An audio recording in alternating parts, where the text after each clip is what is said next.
Alrighty, ladies and gentlemen, this is Andrew, and today, if I sound a little weird, that's because I have a cold, coming down with a bit of a sore throat. You know, it's like a freaking pine cone was shoved down my throat. It's a little tight right now. So, you know, if I sound a little weird, I do apologize, but I definitely want to get this video out. And of course, this video is going to be explaining the Rogue and Vogue event, arguably the most complicated event I've ever seen in a game. That's not saying I don't like the event, don't think that. It's just really, really complicated, but I'm going to try my very best to explain to you guys. If I get anything wrong, let me know down in the comments, but I'm pretty sure I got this figured out. So let's fasten your seatbelts and let's get right into this because it's going to be somewhat of a clusterfuck. I'm going to try to make it as simple as I can. I'm going to go ahead and include a link to the mini site that I'm kind of going off of, you know, that I'm reading off of. So if you guys want to follow along to have a visual sort of thing to help you guys learn, check that out. Apologies ahead of time if my explanation sounds a little repetitive. It's just that it's so confusing for me, at least. I don't know. Maybe you guys are smarter than me. And in the background here, you'll be seeing me play some Aimee using the new Merc. That's right, guys. I actually have a new Cobalt. A very nice shiny Cobalt makes my day. Makes my day. Arguably, I think the best PvP loadout, but someone's gonna have to check me on that. But anyways, so the Rogue and Vogue event. What is the most basic thing to talk about? The first thing I should talk about, I think, is the currency, the new currency system, right? You have cycles and credits. Now, cycles can be used to purchase special event stuff. That's trinkets, cases, special cases and stuff. And these cycles, you're wondering, how do you guys get them? So you can get them by playing matches. They kind of drop much like how credits drop, except they drop way less. I probably get around 30-ish in a stopwatch match. You know, 25 to 40 I would say is the range. I don't really know. I've just played a couple matches, but it's not like 500, you know, that drop. It's definitely on the lower end. So you can get them through drops in matches, from just playing matches. You can get them through special missions that actually give you cycles. Much like how you have missions for credits. And you can also get these little credit to cycle converters. I'll go ahead and post what they look like. There's different tiers. You know, I believe you get much better value the higher you go. You know, if you spend like a shit ton of credits, you're going to get a better bang for your buck in cycles. Okay, I think we got cycles down right. I think everyone kind of understands what cycles do. They buy shit. You can convert it from credits to cycles. Got that? Okay, so next up we have the actual event. And this is sort of like the whole culprit thing, who killed Max Bashki. That name is really hard to pronounce. Max Bash. Okay, so London's Most Wanted. Every week, you have 4 new suspects that you get into free rotation. Okay, so you have 4 mercs. Right now, I think it's Artie, Nader, Proxy, and Sawbones, at least for the first week. And then, of these 4, whichever mercs gets used most in a squad, like whichever one gets put into a squad, they will be listed as a prime suspect. And then you move on to the next week, you get a new 4, same kind of thing. So you keep doing this until you get to the 5th week, and during the 5th week, you're going to take each of the prime suspects from each of the weeks, so that totals 4, right? Duh, there's 4 weeks, 1 for each week. So you have 4 mercs.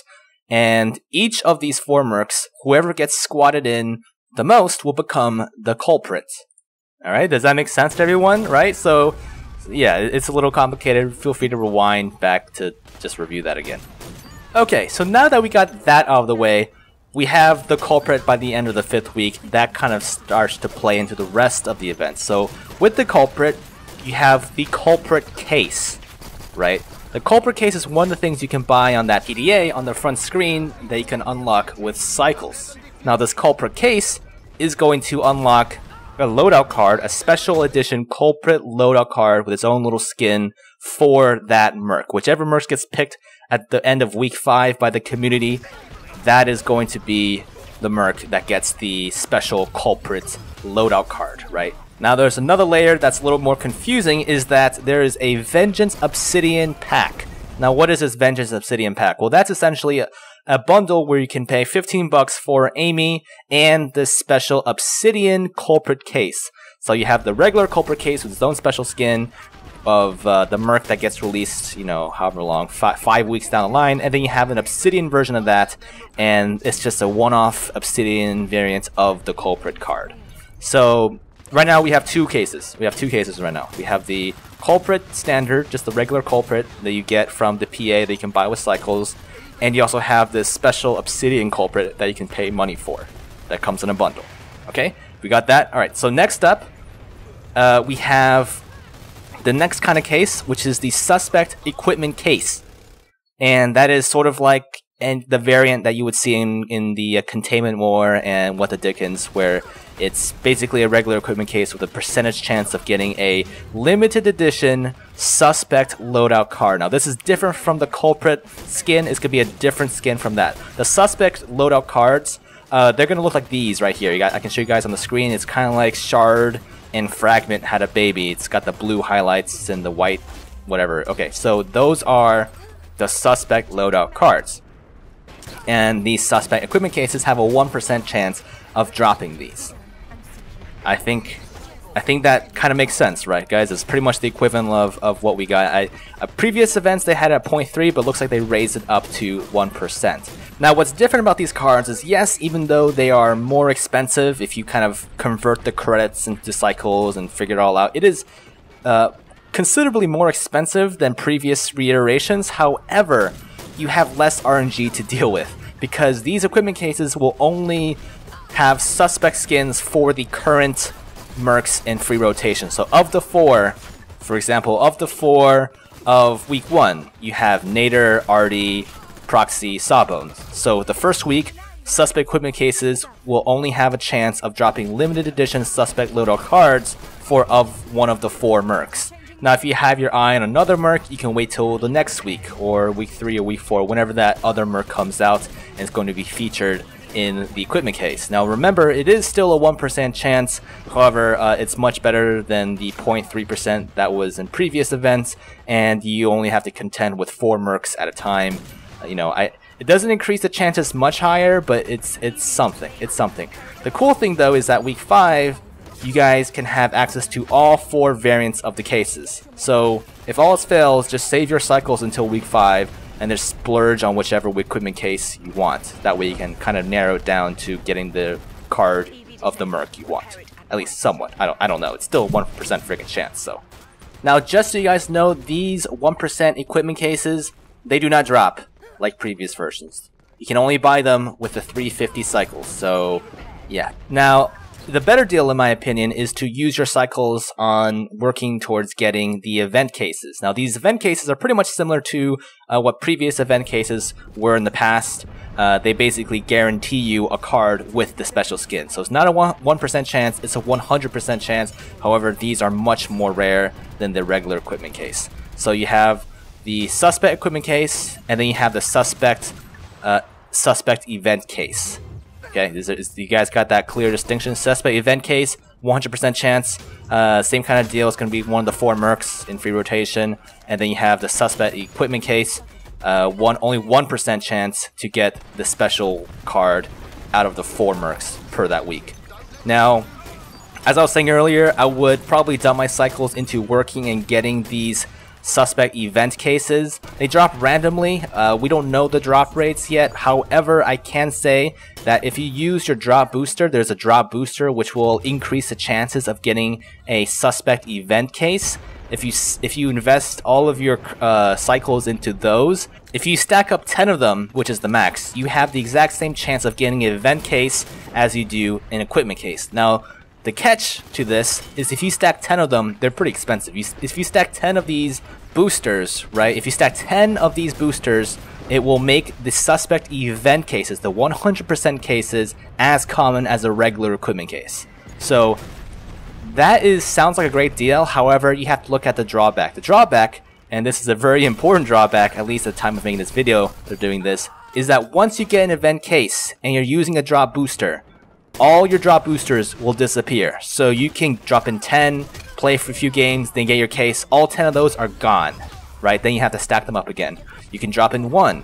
If you drop in 1, that will probably last a little longer because it's less of a chance, right? It's slightly more likely you get a 100% event case. But once you get that case, that 1 booster is gone. Some people were thinking dropping in 5, sort of like the middle ground, right? Not giving up too many of these boosters away all at once. Drop in 5. you know, you're going to lose all 5 once you get the event case. So it's sort of up to you guys how much you want to spend. Personally, I probably would only put in 1 or 2 max at a time. I guess I'm sort of a gambling man. You know, I want to, you know, get 10 of these cases with 10 of the boosters instead of, you know, just getting 1 of these cases really quickly, but using 10 boosters. And also, you know, I'm not that urgent to get one of these event cases. I'll probably end up buying an elite case pack, which is what I'm going to get to next. Now, the elite case is going to be very similar to past events. Now, these are pretty straightforward. Suspect elite cases, you know, you have a greater chance, I think it's about 10% chance of getting a suspect little card. Same kind of deal. It's going to be 1 of the 4 mercs in free rotation in that week. And of course, in week 5, all 4 variants of the suspect elite case will be available in store. So at week 5, you can have a shit ton of different kinds of cases. It's going to be a massive clusterfuck. Holy shit. Okay, I hope that makes sense. So I'm going to take a step back here. Not literally, but I'm going to take a step back here, rewind a little bit. Do you guys remember Containment War, Walk the Dickens, right? If you buy 10 elite cases, you'll get 1 event case, right? That was the guarantee. So that's going to be the deal here. However, every first day of each week, you're going to be able to buy just 5, and you can get that 1 event case. So they're doing like a special deal each first day. And if you buy 10, you get 2 event cases. So they kind of sweeten up the deal a little bit. Try to encourage people to buy these things. I'm probably going to buy a couple. Maybe not this week, probably next week, because I don't really want these mercs. Now, just to reiterate, the suspect skin, which is the blue skin, that is totally different from the culprit case. You guys remember the very first case I talked about? Those are 2 different skins. So I don't know what the culprit skin looks like just yet. So those are two different skins. I want to make that distinction because I was really confused about that for a long time until Shu explained it to me. So you have the suspect line of skins, right, with its own equipment, event, or elite case variants. And then you have the culprit, which is another type of skin that we don't really know much about. And then you have the culprit obsidian version, which is essentially an obsidian variant of whatever mark gets picked as the culprit. So it's so confusing. I'm so sorry, guys. I hope this makes sense. But the very last thing that you guys can spend cycles on are database trinkets. And I gotta say, man, these things look awesome. They look way more vibrant and shiny and cool. However, they will cost you some cycles, i.e. credits, depending on how you look at these. So you have the spam trap, you got the antivirus, and you got the firewall.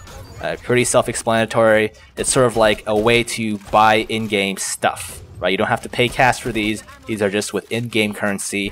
Free-to-play players can actually get these. Not too bad. I mean, these are pretty good looking, I'll have to say. Okay. Now, with that said, there is a paid trinket called the Skull Splitter. Okay, it's gonna be $5 for the Skull Splitter. It looks pretty cool. For some reason, it kind of reminds me of The Walking Dead, because I've been watching a lot of The Walking Dead. And Negan, one of the bad guys, one of the villains in that show, bashes someone in with a baseball bat. But we're not gonna get into that. This is Dirty Bomb, not Walking Dead. Alright, so Skull Splitter. It's a trinket. You pay 5 USD for it. The cool thing about this trinket that makes it cooler than, in my opinion, any other trinket is that it's not just a thing that hangs in your gun, it actually does stuff, right? So this Skull Splitter trinket will give you a slight boost in cycles. Do you guys remember what I said? How you guys can actually get cycles after playing matches? So the trinket will be like a cycle booster, quote unquote. It's going to be a small amount, I believe it's around 10%. Not too much considering how few cycles you get per match anyways, but it's worth mentioning. The other thing it does that's really cool is highlights a kill, you know, in the kill feed. I don't know if you guys are into that kind of stuff, but it does do that. It highlights your kill in the kill feed. So there you have it. It's kind of cool, I guess. But yeah, that's the Skull Splitter trinket, and I think with that we have all of the features in the Rogue and Vogue event. Rogue and Vogue event, it explained. Holy shit, that was ridiculous. If you guys are still confused, I am so sorry. I mean, I tried my very best to like explain this all, but in case if you guys are still confused, remember I'll go ahead and link the actual mini site that explains all of this down in the description. So yeah, if anyone has any questions, let me know down in the comments. I'll try to answer them.